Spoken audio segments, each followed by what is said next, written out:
Happy New Year! And welcome to this bonus episode of FBI Retired Case File Review with Jerry Williams. I'm a retired agent on a mission to show the public who the FBI is and what the FBI does through my books, my blog, and my podcast case reviews with former colleagues. I am recording this bonus episode because I am thrilled to report, as predicted in episode 182, that FBI Retired Case File Review has surpassed 3 million downloads. Woohoo! I know there are shows out there where each episode has 3 million downloads, but among the independent shows where the host does all the things, well, this podcast is doing pretty good. And if you don't mind me saying, I am super proud of reaching this milestone. Before I tell you what we're going to do in this bonus episode, I have 2 other things that I want to share with you. First of all, I'm excited that Amazon selected FBI Myths and Misconceptions, the paperback, for a limited time only discount. Amazon is offering the paperback for $7.49, which means that you save $5.50. So, if you haven't yet picked up your copy, now's the time. For those of you who already purchased a book, don't be mad at me. I had nothing to do with the discounted sales price. I guess it was one of those algorithm bots or perhaps an Amazon customer service rep who liked the book. One thing I know for sure is that I have no idea how long this discount offer will last. But thank you, Amazon. The third thing I want to tell you before we get started, be on the lookout for my January Reader Team email coming to you on Thursday, January 2nd. It features a post about my trip to the FBI Academy and lots of photos. So if you don't see my Reader Team email in your inbox sometime on Thursday, you know what to do. Check your spam filter. There's a link to join my Reader Team in your podcast app's description of this episode. Okay, so let me tell you what we're doing today. In this episode, I have uploaded Chapter 1, FBI Profilers Hunt Serial Killers, and Chapter 2, The FBI Doesn't Play Well with Others, from the FBI Myths and Misconceptions audiobook. I didn't upload the introductory chapter about my mission because, well, you know me already.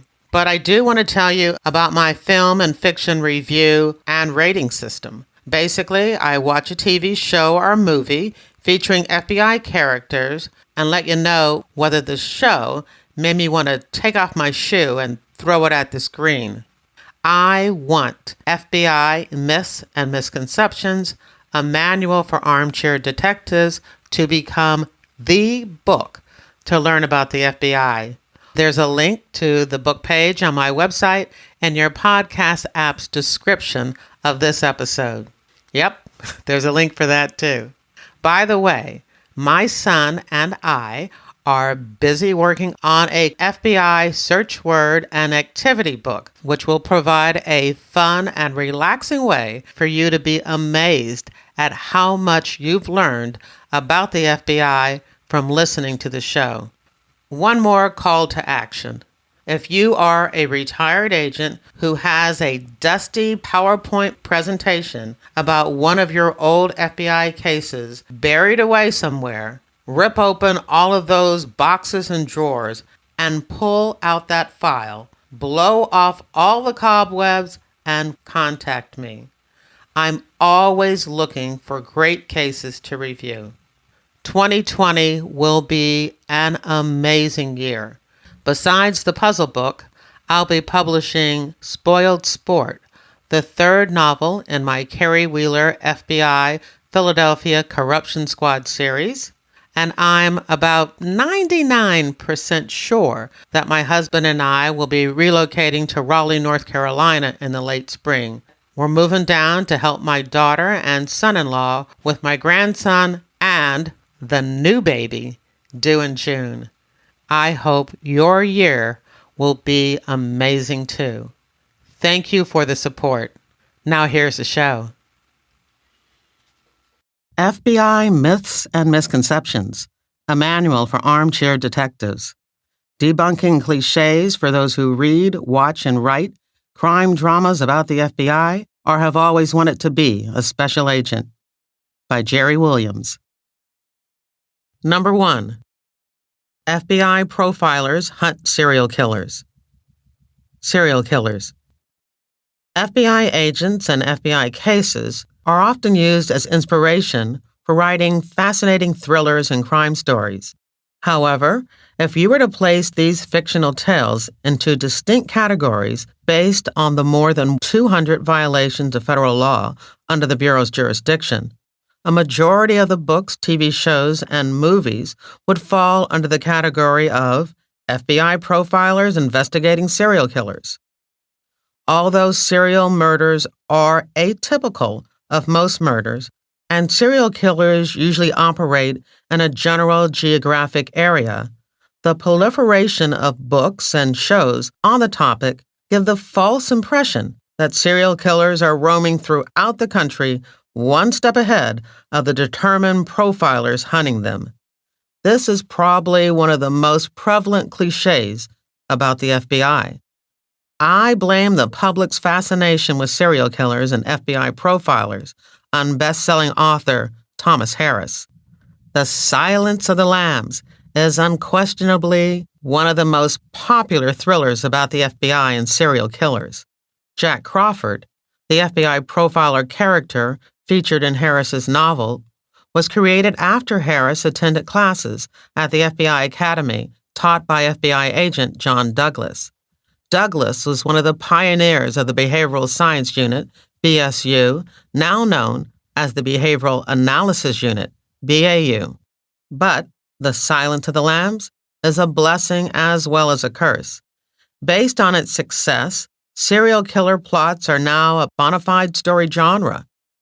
The CBS TV series Criminal Minds is also a testament to the genre's popularity. In addition to crime fiction and dramas, true crime books and movies have also capitalized on the popularity of serial killers, as have an abundant number of podcasts. These celebrity monsters are captivating a voracious audience and becoming almost an obsession for some true crime and horror fans. Several crime thriller authors have highly successful book series featuring FBI profilers as the central character. From the FBI website, Serial Murder. Serial murder is a relatively rare event, estimated to comprise less than 1% of all murders committed in any given year. However, there is a macabre interest in the topic that far exceeds its scope and has generated countless articles, books, and movies. This public fascination began in the late 1980s after a series of unsolved murders of sex workers occurred in the Whitechapel area of London, committed by a still unknown individual who named himself Jack the Ripper and sent letters to the police claiming to be the killer. Just the facts. The FBI's involvement in serial killer cases has evolved under federal law. For example, the Bureau was authorized to investigate violent crime under interstate travelers in 1994 and serial killings specifically in 1998. The FBI may investigate only when requested to do so by an appropriate law enforcement agency. Don't forget, serial killings are still local murders. Homicide detectives, where the deaths occurred, will remain actively involved in the investigation. The FBI works these cases with the cooperation and contributions of our local partners. The Bureau is also authorized to provide a variety of support services, from laboratory and behavioral analysis to crime statistics collection and the sharing of criminal identification information and history through our long-standing services and systems. However, as stated in the Criminal Investigative Analysis Practitioner Perspectives, a 4-part report written by J. Amber Shear, M.A., and John P. Jarvis, Ph.D., when they were assigned to the FBI's Behavioral Research and Instruction Unit, the primary goal of criminal investigative analysis is to examine all of the behavioral information and provide advice to the requesting agency, rather than being involved in the actual investigative process. Obviously, the FBI's involvement in serial killer cases is complicated and multi-layered. Consequently, serial killer novels and shows, no matter how well written and entertaining, are inherently inaccurate. FBI profilers are not running down dark alleys or crawling around in dark basements hunting for serial killers. The primary goal of a profiler is to conduct behavioral analysis, also known as profiles, on unknown subjects, known in FBI jargon as unsubs, in an attempt to discover additional information and clues to identify the person responsible, assist in the resolution of hard-to-solve cases, and prevent future violence. The agents assigned to the BAU examine information submitted by one of the FBI's field offices on behalf of or in coordination with a local law enforcement agency and provide insight based on research and interviews regarding who might have committed the crime. Although they play an invaluable role in the investigative process, in most situations, FBI profilers are not actively involved in serial murder investigations. Dramatic scenes with profilers capturing a serial killer just before he murders his next victim are the Hollywood versions of how BAU profilers do their job. I don't want to diminish the contributions of profilers in any way. The highly educated and trained FBI agents assigned as profilers to the BAU conduct important and comprehensive work, utilizing their education, training, and backgrounds in psychology and criminology. They review entire case files, complete with investigative reports, crime scene photos, and witness interviews, and they consult with investigators over the phone and occasionally in the field to provide a thorough assessment of the case. Before contacting a potential witness or source, agents may consult with a profiler to discuss the best way to approach the person and obtain their cooperation. Profilers may also suggest techniques that can encourage a subject to provide a confession. Profilers are investigative tools for agents to use to solve cases. They may also interview victims and visit prisons to speak with serial killers responsible for similar crimes to gather criminal histories and analytics. The process of becoming an FBI profiler is highly competitive. Unlike in The Silence of the Lambs, rookies need not apply. Here's a quote from retired agent and former BAU profiler Jim Fitzgerald in Episode 3, Forensic Linguistics and the Unabomber. Every one of the FBI 56 field divisions has agents who we specifically train to sort of be the liaisons between us and the local law enforcement agencies and maybe even their own FBI office. And they'll collect information, gather information, talk to, some of the police officers involved in a case or their fellow agents. And they'll contact us and say, hey, we think we have a new case for you. And then that person will be brought on board. Then we'll deal with the police officers, our own agents, and the case will work from there. So, yeah, people like Ray Carr were invaluable, certainly during my profiling career at the FBI, and he always knew how to put a case together and present just the facts we needed for us then to take it to that next level. Agents in the field are often the first to learn about a difficult-to-solve case from a local law enforcement agency. They discuss the matter with the detective assigned to determine if it would be helpful to have the BAU review the file. Here's a quote from retired agent Ray Carr, Episode 2, Carl Gugazian, Tracking FBI's Most Prolific Bank Robber. When there's an unsolved homicide, an unsolved rape, an unsolved tampering with products, threat assessment, kidnappings, expertise for search warrants, interview strategies, all these different things are things that are worked out of the National Center for the Analysis of Violent Crime down in Quantico. They'd send agents from the field down there and train them. Now, I would have the opportunity to not just do a 2-week stint down at Quantico, but I came back for a 4-week stint, and I went down for several other stints, 30 days at a time, working in the unit to hone my skills that would allow me to better serve the state and local police departments within the Philadelphia area. So as they would bring cases to us, I would review them, get them ready, and then in conjunction with Quantico, I would work those cases with the local police departments. The only cases that are ever brought to the unit are cases that the local and state agencies feel are unsolvable. So they're bringing it and asking for us to do an analysis, looking at the behavior that's occurred within the crime scene and the behavior exhibited by both the victim and the offender. So although we can't give them a name, we can give them the type of person they should be looking for based upon the interactions that occurred within the crime scene. The opportunity and the chance to make a difference.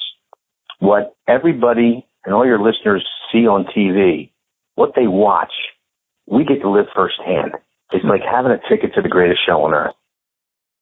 At any given time, there are 15 to 20 full-time special agent profilers assigned to the BAU, working on developing criminal profiles for unsubs guilty of a variety of macabre violations. I worked as a special agent for 26 years, and I know of only 2 FBI agents assigned cases involving serial killers. They worked in the field, not at Quantico. Currently, there are approximately 13,500 FBI agents, and I can assure you that 99% of them are not hunting serial killers. Terrorists? Perhaps, but not serial killers.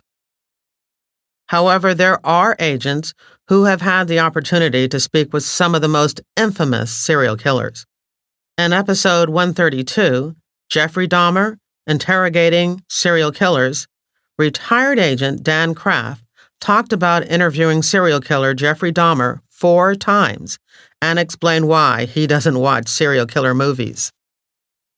When you watch TV or a movie or read a book about a serial killer, and it has become its own genre, I kind of look at serial killer crime fiction as kind of fantasy because there's so much about it that is just over the top. Usually you find out about a serial killer after the fact, after they've been caught. You're not chasing them down the street as they rack up one more serial killing after another. Sometimes we do get them as suspects, and you are chasing them. Not always after the fact. Sometimes you can put a couple cases together, and then when you can put the victim with the suspect, then all of a sudden it starts coming together, and then you're trying to catch them before they kill another one. I was talking primarily about when the investigator, the agent, is in harm's way, that the serial killer now is turning on them. And as they're investigating, they're trying to evade and not be harmed by the serial killer. That usually doesn't happen. Yeah. Well, I do not watch that stuff on television. I lived it. I don't want to watch it. I don't read any of that. For one thing, it's not always accurate. But it's entertaining for some people. But I don't watch that, and I don't read about it. I don't want to. I lived it. It's not exactly like it is on television, and these victims are real. The worst part of this job is we see the victims. It can be difficult. FBI Film and Fiction Review: The Silence of the Lambs. The central characters in the best-selling author Thomas Harris's book, The Silence of the Lambs, and the 1991 Academy Award-winning movie. It won Best Picture, Director, Actor, Actress, and Adapted Screenplay. By the same name are FBI trainee Clarice Starling, her mentor, FBI profiler Jack Crawford, and Dr. Hannibal Lecter, a former psychiatrist locked up in a high-security prison for the criminally insane. In the film, the roles are played by Jodie Foster, Scott Glenn, and Anthony Hopkins. The Silence of the Lambs is unquestionably one of the most popular novels and movies featuring the FBI and serial killers, a classic of the genre that illustrated the public's interest in being entertained by sadistic tales of serial murderers and the brave people who hunt them down. Clarice Starling is summoned from her new agent training for a special assignment. Crawford asks her to interview Hannibal Lecter, not revealing that his true goal is to gain insight from Lecter regarding the identity of a serial killer known as Buffalo Bill, who has kidnapped and murdered 6 women. The bizarre and troubling relationship that develops between Starling and Lecter is the primary focus of the story, along with Starling's allegiance to the FBI and Crawford and the search for Buffalo Bill. Thomas Harris's work developed into a highly successful franchise. The Silence of the Lambs is book 2 of the 4-book Hannibal Lecter series. The other books in the series are Red Dragon, Hannibal, and Hannibal Rising. Each was adapted and made into a movie by the same name, in addition to a movie named Manhunter, which is the first film adaptation of the Red Dragon novel, and a TV series named Hannibal. I remember watching this movie and being scared to death. I probably viewed most of the scary scenes with my hand partially covering my eyes and having to peek through my fingers. With all of its reality flaws, The Silence of the Lambs is the best book and movie of the genre. My rating for Silence of the Lambs? I kept my shoes on my feet, but during the movie, I loosened the laces just in case. Mindhunter.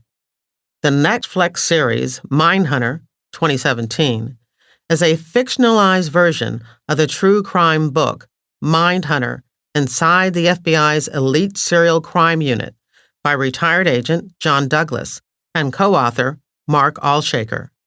The main character in the TV show, FBI Special Agent and hostage negotiator Holden Ford, was inspired by the work and life of John Douglas.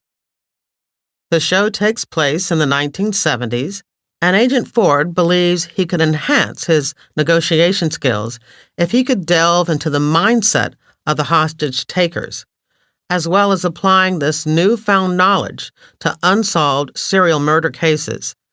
The show's tagline is, "How do we get ahead of crazy if we don't know how crazy thinks?" Holden, along with his partner, FBI agent Bill Tench, and psychologist Wendy Carr, develop a program designed to allow investigators to anticipate the behaviors of unidentified serial killers by studying the actions of known violent criminals and the psychology of murder.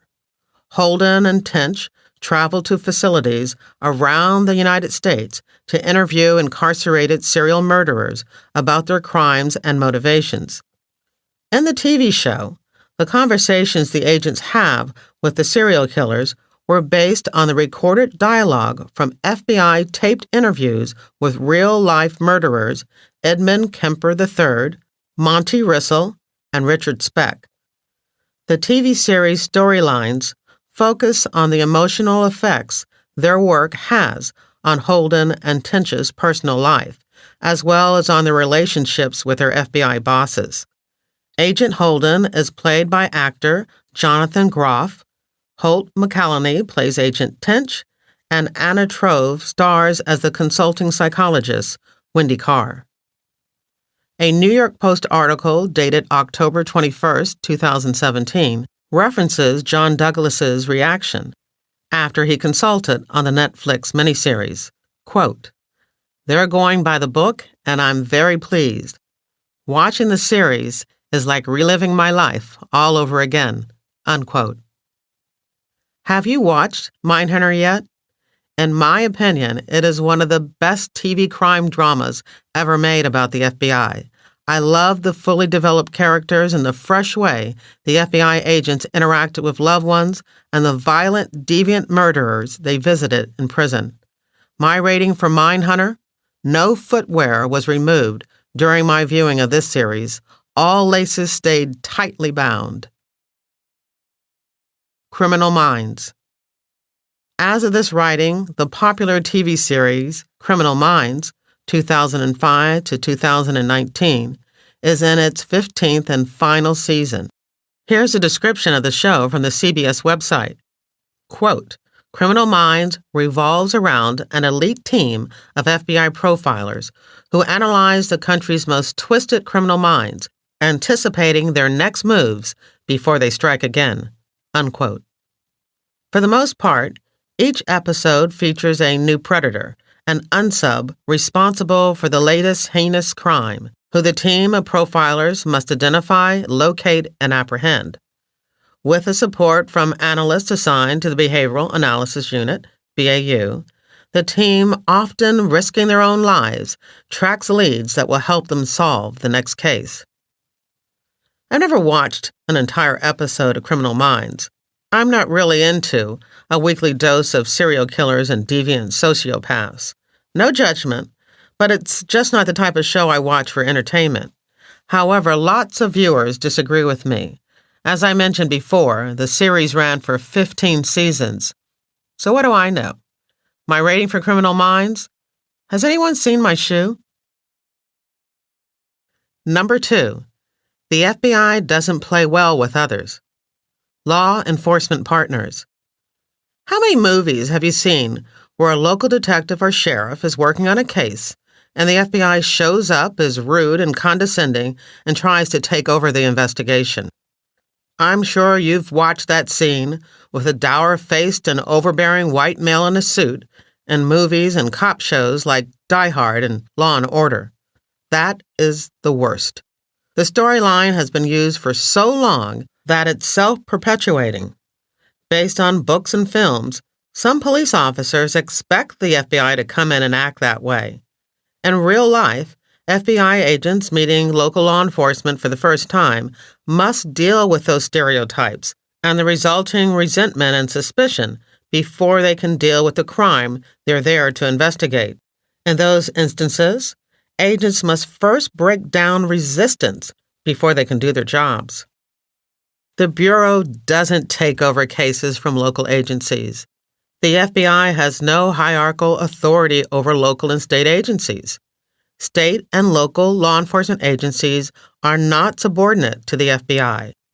If a crime occurs and the FBI shares jurisdiction with another agency or the FBI's assistance is requested, the FBI will work closely with local and state police in an informal partnership, or, for certain cases, a task force is formed combining federal, state, and local resources and manpower to solve a crime or prevent one.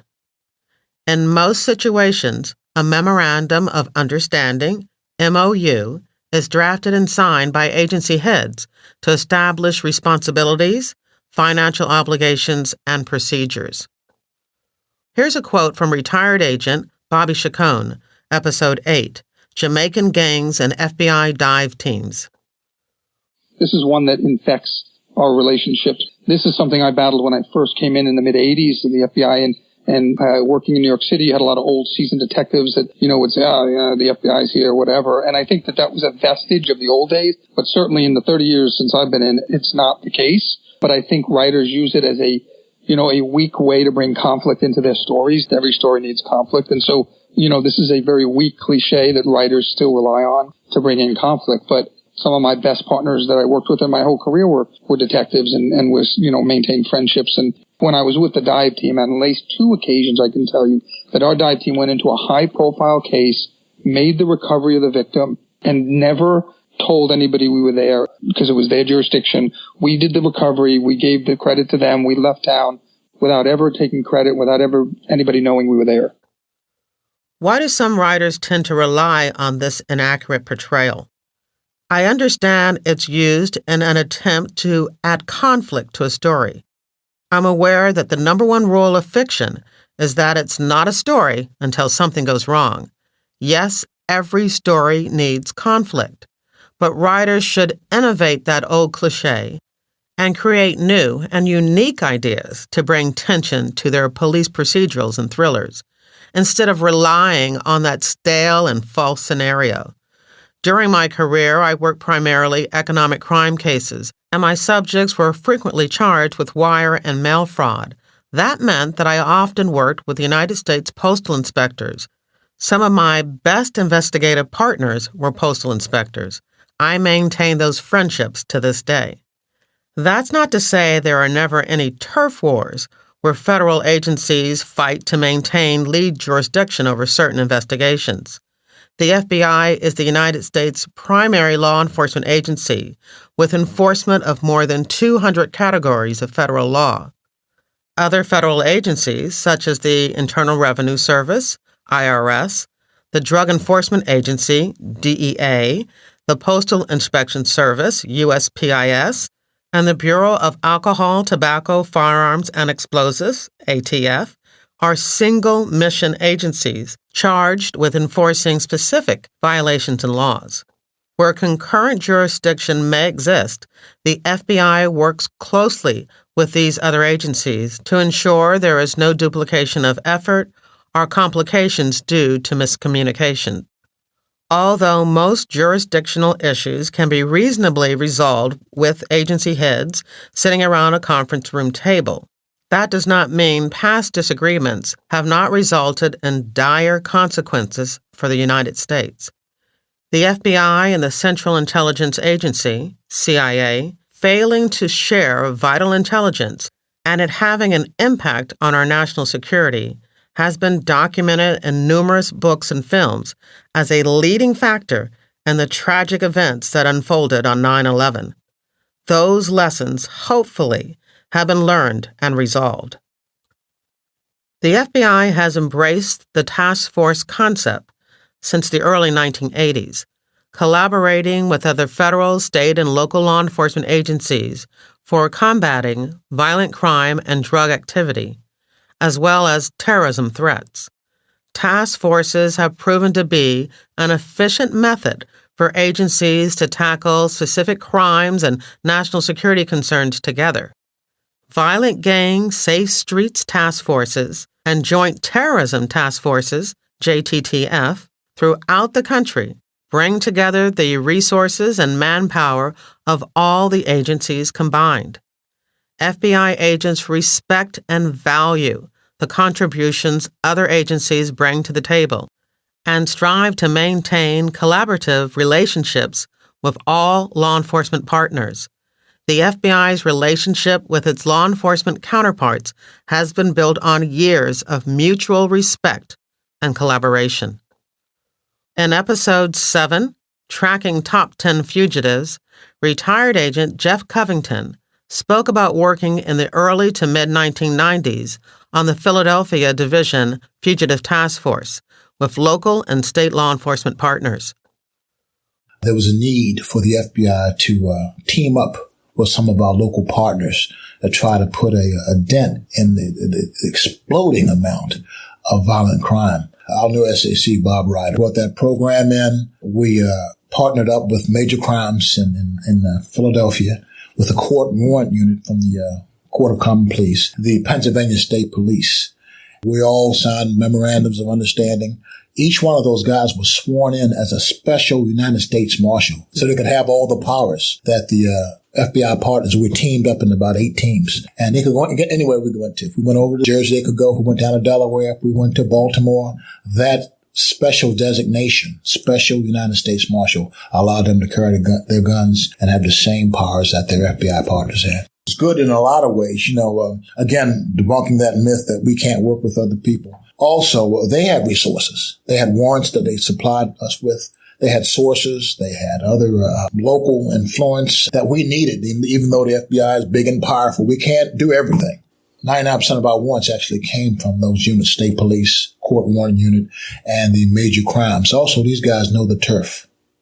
And that was probably one of the biggest things. They know their way around in the city. If we have a problem, they can get cars out to us.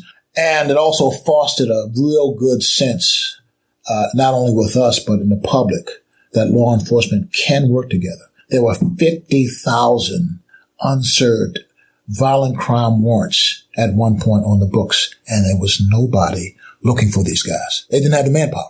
The Fugitive Task Force was designed to try to put a dent in those things. And believe you me, Jerry, we did. We even trained together when we went to firearms. Each of us went to a safe streets school teaching situation so we could build up the professionalism of the task force and kind of make it into a unit that was actually quite formidable. One guy turned himself in when he heard the task force was looking for him. We got a good reputation going. You know, you don't mess with the Philadelphia Fugitive Task Force. You're better off turning yourself in. The task force concept is a win-win for all participating agencies. In episode 69, Triple Murder Safe Street Task Force, retired agent Jenna Davis talked about supervising a Safe Streets task force and the advantages working on a team with multiple agencies provides to law enforcement. And this is the beauty about a Safe Streets task force, any kind of FBI-sponsored task force. We have the ability to use not only the federal, legal system, we have the ability to use the state and the local jurisdictions as well to get process on our criminals. The FBI uses the Safe Streets Task Force program as a way to assist local jurisdictions with specific crime problems that sometimes needs the ability or the resources of the FBI and other agencies to address. So back in 1992 or so, we started our first Safe Streets task forces, and currently we probably have over 150 of them across the country. And what the Safe Streets task forces do is they go to their local departments, identify agencies and personnel that would fit together to kind of address a specific crime problem, violent crime. It could be fugitives, it could be gang violence, it could be drug trafficking. The task force that we started in the Baltimore division was a Safe Streets task force addressing violent crime and cold case homicides. And so we had a mixture of local police officers from the county in Prince George's County. We also had a couple of auxiliary members from other jurisdictions, and then we had some folks from the state police in Maryland. The FBI pays the overtime associated with these police officers who work on the task force. We worked as a team, and basically it's a way to kind of augment the resources of both departments. They are deputized. They go through the same background investigation that special agents go through. They receive a top secret security clearance, and they have access to FBI systems as far as records and report systems. They also have access to FBI vehicles and have access to FBI equipment to work the joint investigations. And the other important fact about the task force officers is that they really are under supervision of the FBI. On some occasions, we will deputize supervisors from the other departments to work as a team, depending upon the size of the task force. So you'll have an FBI supervisor and a local supervisor working with the task force. But the majority of the time, everyone is under the FBI supervision. FBI Film and Fiction Review, The Looming Tower. Written by Lawrence Wright, this Pulitzer Prize-winning nonfiction book about the rise of al-Qaeda details the intelligence failures that culminated in the attacks on the World Trade Center. It was recreated in 2018 as a 10-episode TV drama. The series traces the rivalry between the FBI and the CIA in the late 1990s in the midst of the growing threat of terrorist activity from al-Qaeda at the direction of Osama bin Laden. The interagency conflict depicted in The Looming Tower is alleged to have been responsible for both agencies missing the many clues that indicated the tragedy of 9/11 was imminent. The series portrays real-life FBI agent John O'Neill, who was in charge of the FBI's counterterrorism unit in New York, and Muslim American agent Ali Soufan. Both agents are featured by name in the series and are played by Jeff Daniels and French actor Tahar Rahim. My rating for The Looming Tower? No footwear was removed. All laces stayed tightly tied. Retired Agent Ali Soufan in episode 154, USS Cole Bombing, The Black Banners, shared his thoughts about having an actor portray him on the Hulu TV series, The Looming Tower. I have to ask you, what did you think about the series, and what was it like to have someone play you? The actor who played you was so good. I kind of had a little crush on him. He was so I will vulnerable. Yeah, please do. Yeah, I think Tahar did a phenomenal job, and I think overall the Hulu series kept true to the spirit of the story. Definitely, they put some drama here and there. The firefight in the street and through the apartment complex, I thought, was a little over the top. Yeah, I mean, they put some drama, but that's normal with with Hollywood. But when it comes to the spirit of the story, I think they kept it true to their word that they wanted to, stay factual.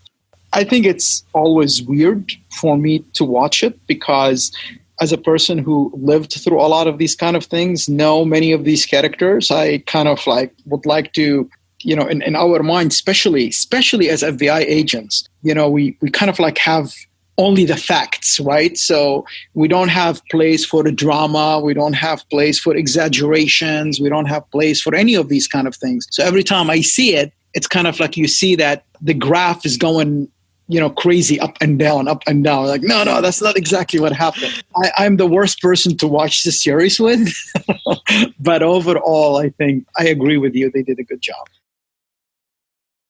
This podcast is about true crime. But if you're also interested in crime fiction, I want to invite you to join my reader team, where once a month, I keep you up to date on the FBI and books, TV, and movies. When you join my reader team, you get access to my FBI reading resource, which is a colorful list of more than 50 books about the FBI, books written by FBI agents who have been guests on this podcast. Nonfiction, crime fiction, true crime, and memoirs. You can join on my website or use the link in the description of this episode in your podcast app. I would love it if you also check out my books.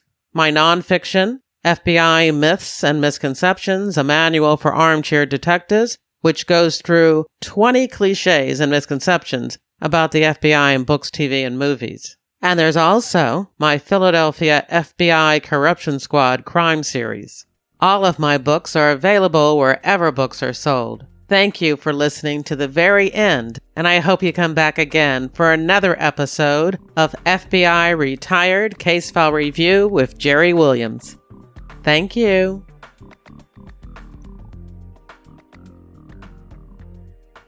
Are you still here? Wow, you really did stay to the very end. And because you did, I have a special offer for you. I have 20 promo codes for a free audiobook of FBI Myths and Misconceptions. It's first come, first serve, and there's only 20. So email me quick